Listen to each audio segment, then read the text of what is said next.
하나님께서 오늘 우리에게 허락해 주신 말씀은 우리 구약성경 시편 104편 1절부터 18절까지의 말씀입니다.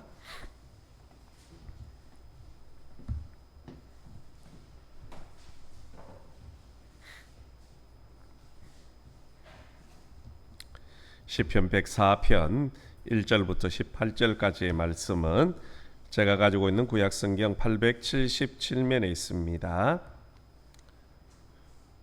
우리 한 절씩 교독하시겠습니다. 내 영혼아 여호와를 송축하라. 여호와 나의 하나님이여 주는 심히 위대하시며 존귀와 권위로 옷 입으셨나이다.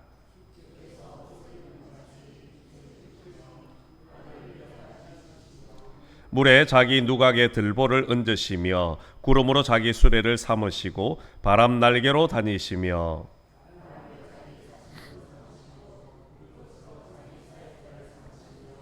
땅에 기초를 놓으사 영원히 흔들리지 아니하게 하셨나이다.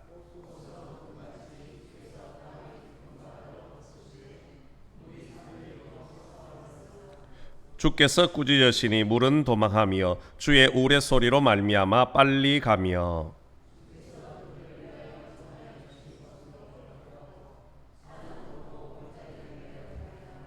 주께서 물의 경계를 정하여 넘치지 못하게 하시며 다시 돌아와 땅을 덮지 못하게 하셨나이다.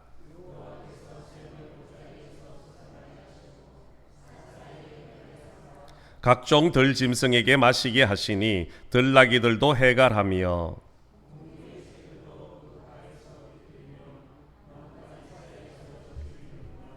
그가 그의 누각에서부터 산에 물을 부어 주시니 주께서 하시는 일의 결실이 땅을 만족시켜 주는 도다.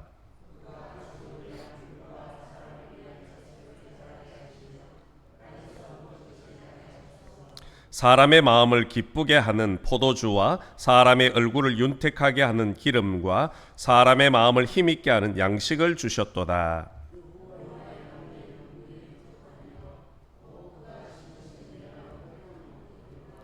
새들이 그 속에 깃들이며 학은 잣나무로 집을 삼는도다. 높은 산들은 사냥을 위함이여 바위는 너구리의 피난처로다. 아멘. 오늘도 우리 수예배 오신 우리 모든 성도님들이 하나님의 크신 은총이 있기를 간절히 소망합니다. 현대는 과학기술이 참 발달이 했지요. 이 과학기술이 발달을 할수록 사람들은 점점 이성적인 그런 존재가 되어져 갑니다. 무슨 말인가 하면 더 이상 이제 사람들이나 하나님 혹은 신에 대해서 믿지 않는다는 것이요. 바로 과학기술, 과학적으로 증명된 것들을 더 신뢰하며 살아간다라는 겁니다. 그래서 과학적으로 증명되지 않은 것에 대해서는 신뢰를 하지 않고 믿으려고 하지도 않는다라는 것이요. 한마디로 말하면 과학은 결국 하나님의 창조를 부정을 하는 겁니다. 하나님 존재 자체를 부정을 한다라는 것이요. 나아가서 세상은 창조된 것이 아니라 만들어졌다. 그렇게 우연으로 만들어졌다라고 이야기를 하고 있습니다. 전에도 잠깐 말씀을 한번 드린 적이 있지요. 빅뱅 이론이 요즘은 많은 사람들에게 대세론으로 그렇게 거듭되어지고 있습니다. 이 빅뱅 이론을 주장하는 사람들은 그렇습니다. 약 한 138억 년 전에 큰 대폭발이 일어나서 그것을 통해서 이제 지구가 우주가 창조되어졌다. 그렇게 주장을 하고 있습니다. 그러나 근본적으로 과학적으로 그것이 증명이 되려면 어떻게 됩니까? 그 폭발을 일으키는 요인 물질이 있어야 된다는 것이요. 손뼉도 우리가 마주쳐야 소리가 나지 않습니까? 그렇지요? 무엇인가 폭발을 하기 위해서는 어떤 물질들이 부딪혀야지 폭발이 일어나는데 그 폭발의 근원이 어딘지는 아직도 밝히지 못하고 있다는 겁니다. 그저 단순히 우연으로 그렇게 부딪혀서 폭발이 일어나고 그것으로 인해서 우주가 시작되었다라고 이야기를 한다는 겁니다. 그런 반면에 우리 그리스도인들은 어떻습니까? 하나님의 창조론을 믿고 있습니다. 여러분도 창조론을 믿고 계시죠? 우리 창세기 1장 1절에 보면 태초에 하나님이 천지를 창조하시니라라고 말씀을 하고 있습니다. 우리 그리스도인들은 이 하나님의 창조론을 믿고 있지요. 결국 빅뱅 이론이나 이 창조론이나 결국 그 기반은 무엇인가 하면 믿음이라는 겁니다. 우리는 하나님이 세상 만물을 창조하셨다는 것을 믿는 거고요. 빅뱅 이론을 말하는 사람들은 그 원인 물질은 어디서 왔는지는 모르지만 그 폭발이 있음으로 인해서 세상이 우주가 만들어졌다는 겁니다. 그 원인 물질이 어딘가에서 있었다는 것이요. 결국 믿음에 관한 문제라는 겁니다. 우리가 창세기 1장 1절을 믿느냐 믿지 않느냐 하는 것은요, 우리의 신앙생활에 너무나도 중요하다는 겁니다. 믿지 않는 사람들은 인간이라는 존재가 그저 우연히 만들어져서 우연히 살다가 죽음으로 끝나는 존재로 여겨질 뿐이라는 것이요. 그 존재의 근원을 알지 못하기 때문입니다. 하지만 창세기 1장 1절 말씀을 믿는 사람들은요, 이 세상을 살아가야 될 분명한 이유를 알 수가 있습니다. 사람이 무엇을 만들 때도요, 어떤 목적을 가지고 만들지 않습니까? 여기 있는 마이크도 사람들에게 좀 더 목소리를 잘 전달하기 위해서 그런 목적을 가지고 만들어 놓았습니다. 여러분이 앉아 계시는 의자 역시 마찬가지죠. 우리를 좀 더 편안하고 안락하게 하기 위해서 의자라는 것을 사람들이 만들었다는 것이요. 사람이 이런 목적을 가지고 무엇인가를 만드는데 하물며 하나님께서 아무런 이유 없이 우주를 창조하시고 인간을 만드실 리가 없다라는 것이요. 여러분, 우리 사람들이 만드는 것도 어떻게 넓은 의미에서 보면요, 창조입니다. 그러나 하나님이 창조하신 것과 인간이 만드신 것에는요, 분명한 차이점이 있습니다. 뭐냐 하면 하나님은 무에서 유를 창조하셨다는 겁니다.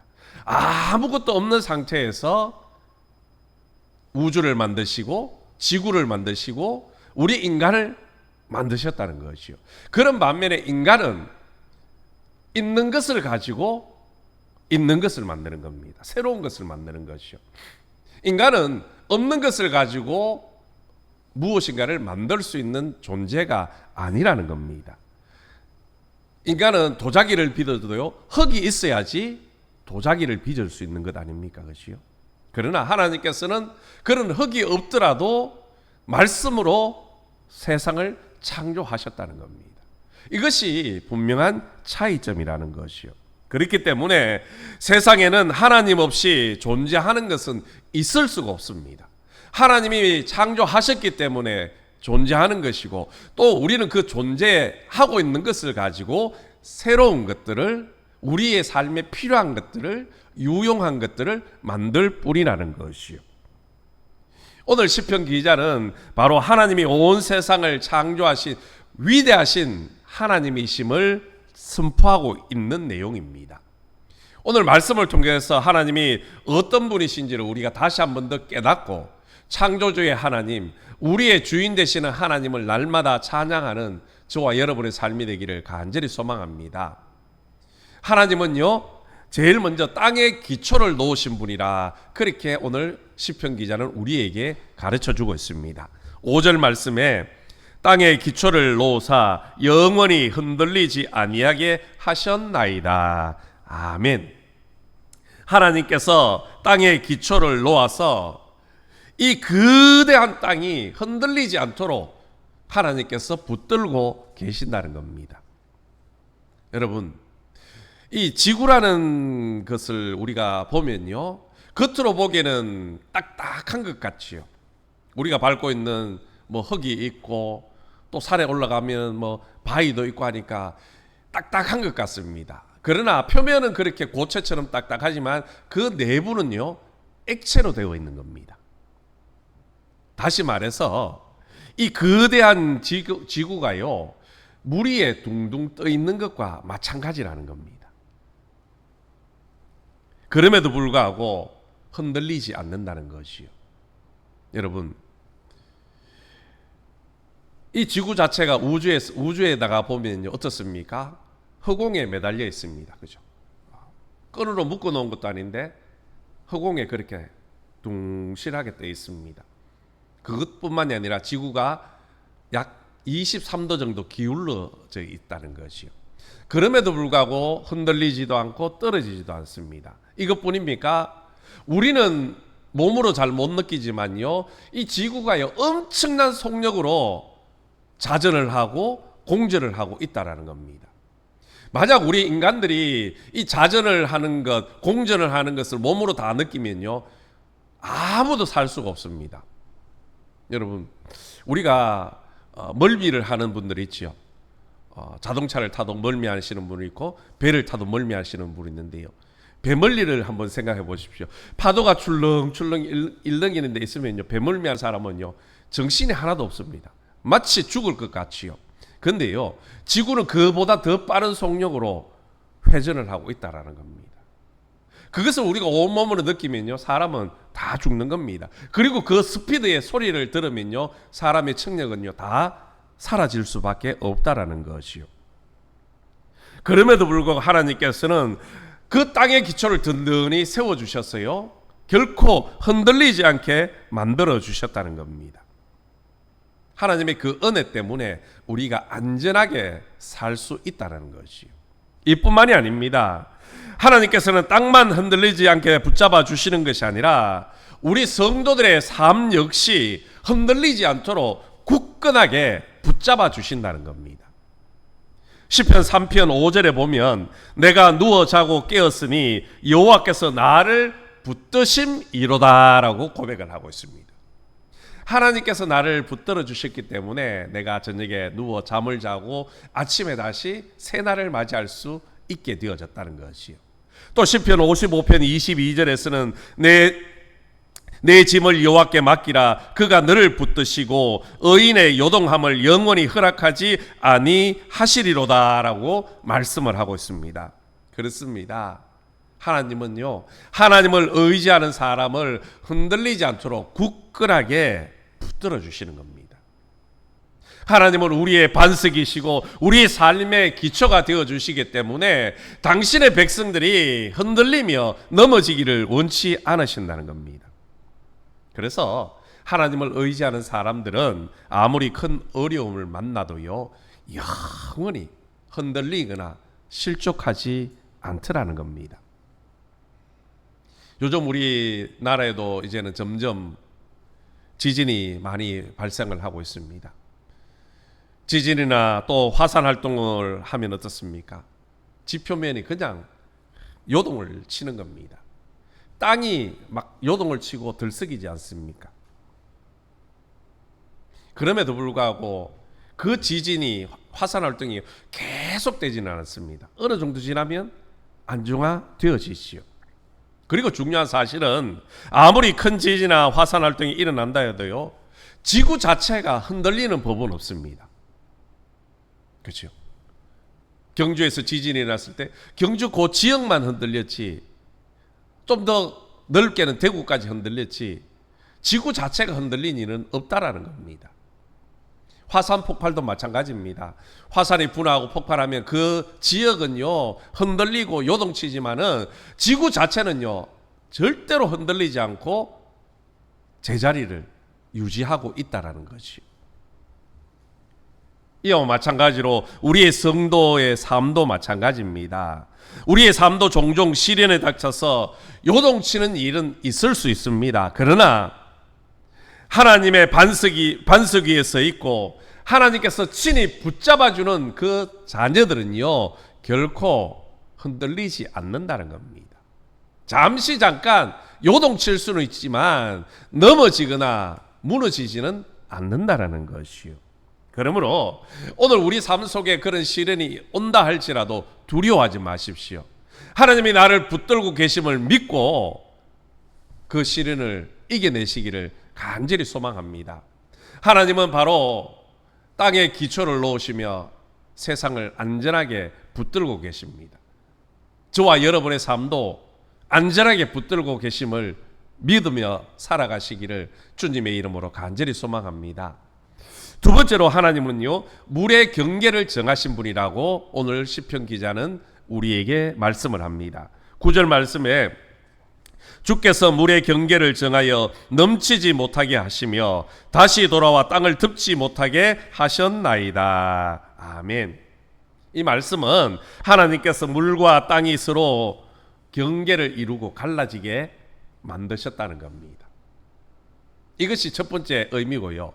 또 다른 중요한 의미가 하나 더 있는데요. 그것은 뭐냐면 물과 땅의 경계가 그러하고 자연의 모든 현상이 그러하듯이요, 만물은 하나님의 말씀에 붙들린 바 되어졌다는 겁니다. 다시 말해서 세상 모든 만물들은 하나님의 말씀 한마디에 움직여지고 있다라는 것이요. 이러한 하나님의 권능은 비교적 다른 실제로 여겨지는요, 바다나 산들에 대해서만 이루어지는 것 아닙니다. 하나님은요, 작은 부분까지, 어쩌면 세밀한 부분까지 말씀으로 경계를 정하시고 다스리고 계신다는 것이요. 오늘 시편 기자는 그것을 우리에게 증명을 해주고 있습니다. 10절부터 우리 12절 말씀에 보면 여호와께서 샘을 골짜기에서 솟아나게 하시고 산 사이에 흐르게 하사 각종 들짐승에게 마시게 하시니 들나귀들도 해갈하며 공중의 새들도 그 가에서 깃들이며 나뭇가지 사이에서 지저귀는 도다. 아멘. 하나님이 바다와 문만, 산만 경계로 삼으신 것이 아니라 우리가 삼고 있는 우리 주변에 있는 작은 샘물 하나까지, 골짜기의 시냇물 하나까지 다 경계를 다 정해 놓으셨다는 겁니다. 실제로 하나님께서는 골짜기에서 솟아나는 그 샘물을 통하여서요, 산과 사이를 흐르게 하시고 그 물을 통하여 각종 짐승들이 마시게 하는 겁니다. 오늘 말씀에는 들나귀들조차도 갈증을 해갈한다라고 말씀을 하고 있지 않습니까? 그뿐만이 아닙니다. 하늘을 나는 새들은 나뭇가지 사이에서 하나님의 섬세한 은혜를 노래하고 있습니다.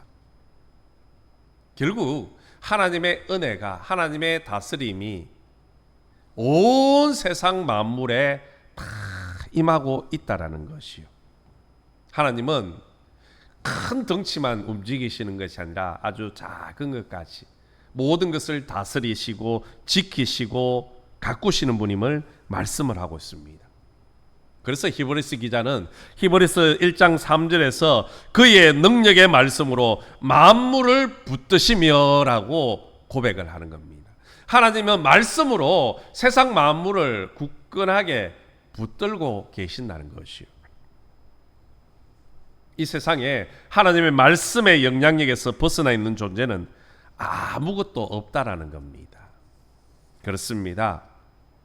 하나님은 창조 사역을 마치시고 이 세상을 그냥 버려두신 것이 아니라 여전히 이 세상을 하나님의 말씀으로 붙들으시고 그 가운데서 함께 다스리시며 통제하시고 섭리하고 계신다는 겁니다.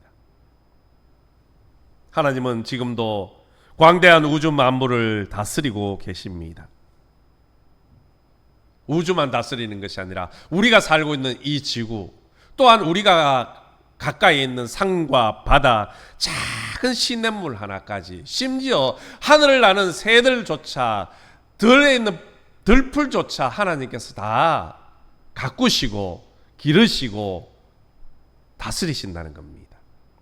우리 예수님께서도 동일한 말씀을 하십니다. 마태복음 6장에 보면 공중의 새와 들의 백합화를 보라, 심지도 거두지도 않고 아무 수고도 아니하되 너희 하늘 아버지께서 기르시나니 너희는 이것들보다 귀하니라. 아멘.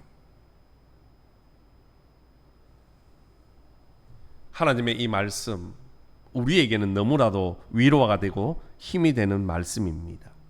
왜입니까? 우주 만물을 주관하시고 섭리하시는 하나님, 돌보시고 운행하시는 하나님은요, 우리와 멀리 있는 분이 아니라는 겁니다. 우리 곁에서 우리의 삶도 지키시고 돌보시고 기르시는 분이시라는 겁니다. 여러분, 우리가 믿는 하나님은 우리의 모든 것을 이미 다 알고 계시고 우리의 필요를 풍성하게 채워주시는 하나님이십니다. 또한 우리를 위기와 어려움에서부터 지키시며 염려와 근심으로부터 자유하게 해주시는 분이시라는 거지요. 이처럼 세상 만물을 주관하시며 권능으로 세상을 움직여 나가시는 하나님께서 계시기 때문에 우리는 안심을 하고 세상을 살아갈 수 있는 겁니다. 그러므로 우리 하나님의 말씀에 순종한 것처럼 우리 역시 이제 하나님의 말씀 앞에 순종하는 삶을 살면 되는 겁니다.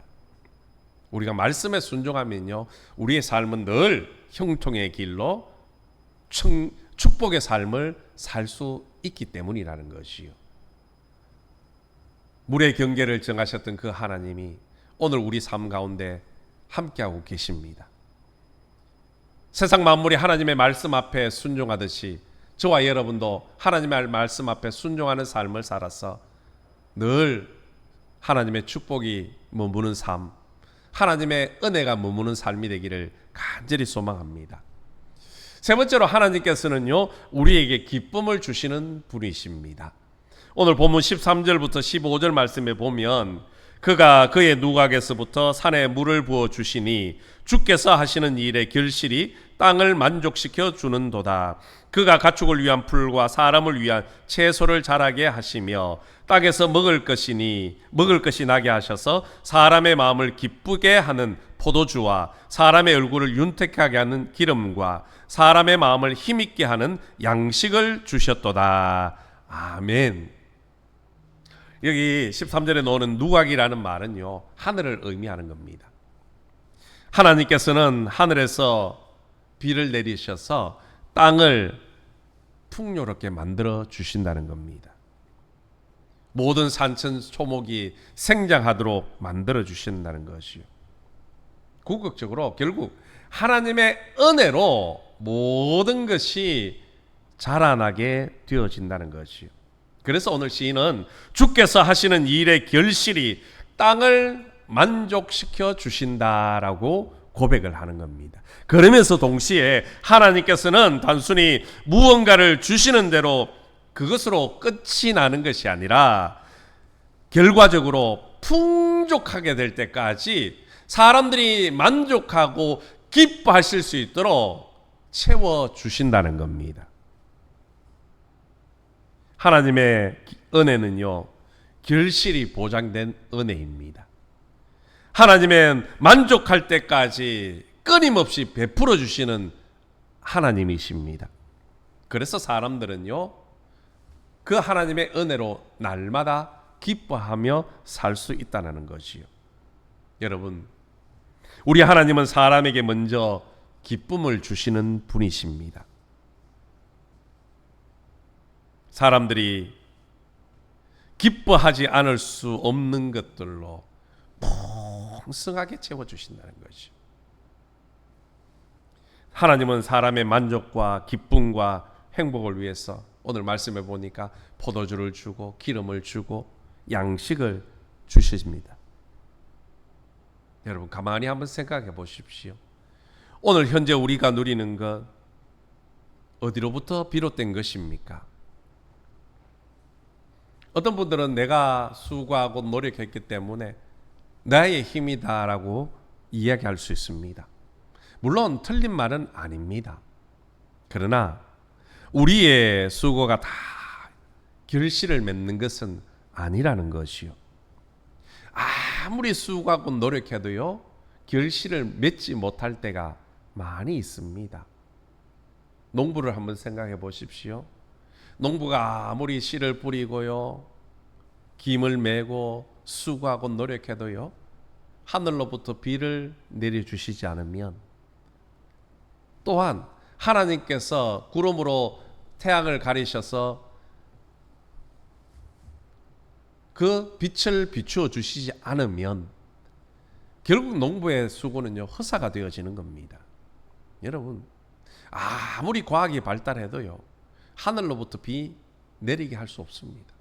우리 강릉 지역에 얼마 전에 가뭄으로 인해서 단수 현상을 하고요. 막 수돗물을 잠그고 정말로 큰 어려움을 겪었지 않습니까? 전국에 있는 소방차들을 동원해서 헬기를 동원해서 댐에다가 물을 다시 보내는 그런 일들이 벌어졌습니다. 하늘로부터 비가 내리지 않으니까요. 인간의 수고와 노력이 다 헛사들하는 겁니다. 여러분, 결국 사람들이 누리는 것, 오늘 내가 풍족하게 누리는 것, 평안한 삶을 사는 것, 다 하나님이 내려주시는 은혜와 축복이 있기 때문이라는 겁니다. 하나님은 당신이 지으신 사람으로 기쁨을 누리도록 모든 것을 베풀어 주시는 겁니다. 그냥 조금만 베풀어 주시는 것이 아니라 풍족하게 만족할 수 있도록 기뻐할 만큼 베풀어 주신다는 겁니다. 그러므로 오늘 우리 하루하루 살아갈 때요, 우리에게 은혜를 베풀어 주시고 우리의 삶을 채워 주시는 그 하나님의 은혜를 늘 감사하며 또한 그 창조주 하나님을 찬양하는 삶을 살아야 될 줄로 믿습니다. 사랑하는 성도 여러분, 철학자인 장자크 루소라는 사람은요, 자연으로 돌아가라라는 그런 말을 외쳤습니다. 이것은 인간의 문명 사회에서 벗어나 자연으로 돌아가야 된다, 그런 의미입니다. 다르게 말하면 창조주 하나님께로 돌아가야 한다, 그런 말입니다. 왜 그렇습니까? 세상 모든 것은요, 하나님 없이 존재할 수 있는 것은 없기 때문입니다. 하나님이 계시기에 오늘 우리가 밟고 있는 이 지구도 존재할 수 있고요, 하나님이 계시기 때문에 오늘 우리의 입에 양식이 들어갈 수 있는 겁니다. 하나님이 계시기 때문에 우리가 평안한 삶을 살 수 있고 기쁨의 삶을 살 수 있다라는 겁니다. 그러므로 창조주 하나님 안에 있을 때가 가장 기쁜 삶이고 가장 평안한 삶임을 잊지 마십시오. 오늘도 세상 만물을 창조하시고 우리 곁에서 세상을 붙잡아 주시고 다스리며 지켜주시는 하나님, 우리의 인생의 필요를 채워주시는 하나님, 우리에게 기쁨을 주시는 그 하나님의 은혜를 기억하고 감사하시기 바랍니다. 그리고 입술을 열어 하나님을 창조의 하나님을 날마다 찬양하는 저와 여러분 되기를 주님의 이름으로 간절히 소망합니다. 그래서 하나님이 주신 은혜가 날마다 넘쳐나시고 그 은혜 속에서 저와 여러분의 삶이 행복한 삶으로 바뀌어지시기를 주님의 이름으로 축원합니다.